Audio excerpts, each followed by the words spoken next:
5000 साल पहले एक सभ्यता उस नदी के किनारे उभरी जो आज एक युद्धग्रस्त क्षेत्र से होकर बहती है। उसके शहर पाकिस्तान में है। उसकी उत्पत्ति शायद भारत में हुई और उसी नदी से जिसने इसे जन्म दिया वह आज साउथ एशिया के सबसे खतरनाक टकराव में से एक का केंद्र बन चुकी है। This is the story of Indus valley Civilisation. यह कहानी बताती है कि जिस नदी के नाम पर इसका नाम पड़ा वह अब एक हथियार क्यों बन गई है।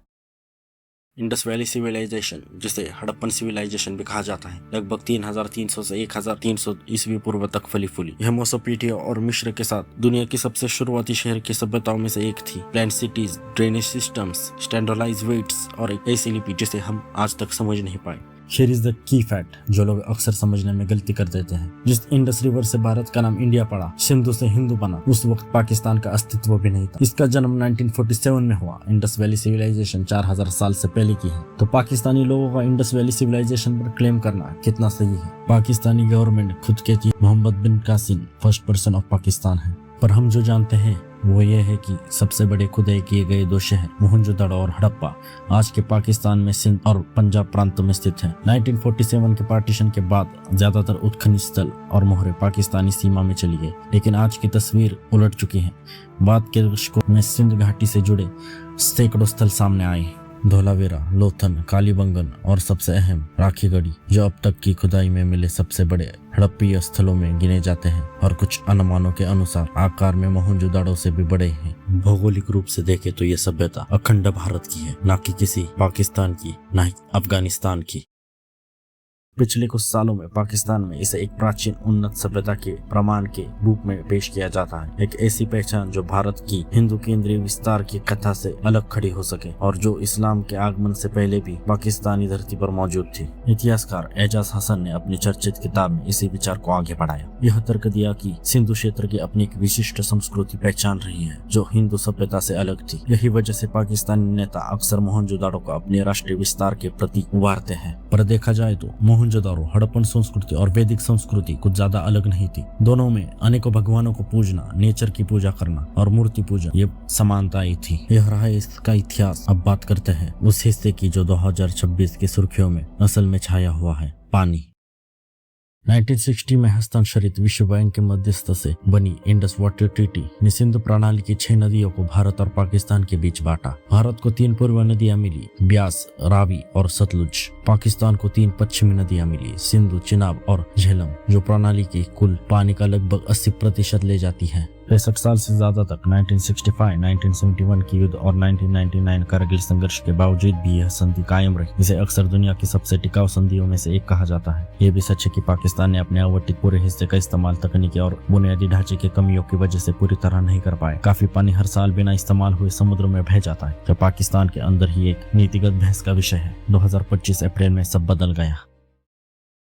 भारत प्रशासित कश्मीर के पहलगाम में नागरिकों पर आतंकी हमले के बाद जिसमें दर्जनों लोग मारे गए, भारत ने घोषणा की कि वह संधि को स्थगित कर रहा है, यानी प्रभावी रूप से इसमें अपनी भागीदारी निलंबित कर रहा है। भारत ने इस हमले के लिए पाकिस्तान संबंधित आतंकवादियों को जिम्मेदार ठहराया। पाकिस्तान ने इसमें किसी भी इन्वॉल्वमेंट से इनकार किया। इसके बाद भारत ने बल्गिहर और किशनगंगा जैसे बांधों से समय समय पर पानी का बहाव सीमित किया और पश्चिमी नदियों, जो तकनीकी रूप से पाकिस्तान को आवंटित है, डैम्स बनाने का काम तेजी से शुरू किया।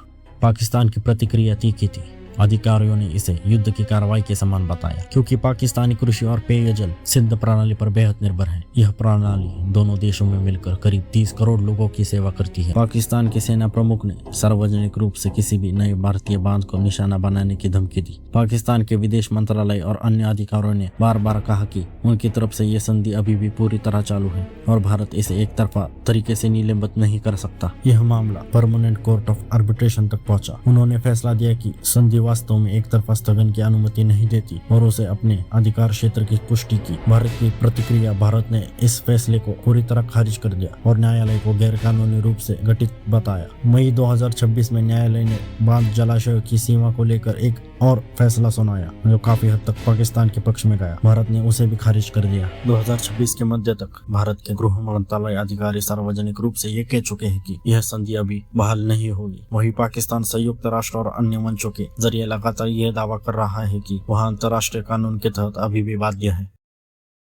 भारत का पक्ष सीधा है। 1960 में हस्ताक्षरित एक संधि उसे यह बाध्य नहीं कर सकती कि वह ऐसे पड़ोसी के साथ पानी बांटे जो आतंकवाद को पनपने का मौका देती है, जो सीमाओं पर आतंकवाद करती है और मासूम लोगों की जान लेती है। भारत की नजर में जललाप का इस्तेमाल एक ऐसी प्रतिक्रिया है जो सैन्य टकराव से कम लेकिन अनुपातिक है। पाकिस्तान का पक्ष यह है कि यह संधि कभी भी राजनीति से जोड़कर नहीं बनाई गई थी। यह एक तकनीकी जल बंटवारा समझौता है और पाकिस्तान की करीब 80% कृषि सिंधु प्रणाली पर निर्भर है। इस नजरिए से पानी को हथियार बनाना करोड़ों लोगों के अस्तित्व के लिए खतरा है और यह एक ऐसी मिसाल कायम कर सकता है जिसमें ऊपरी धारा वाला देश किसी भी राजनीतिक विवाद पर निचली धारा वाले पड़ोसी का गला घोट सकता है।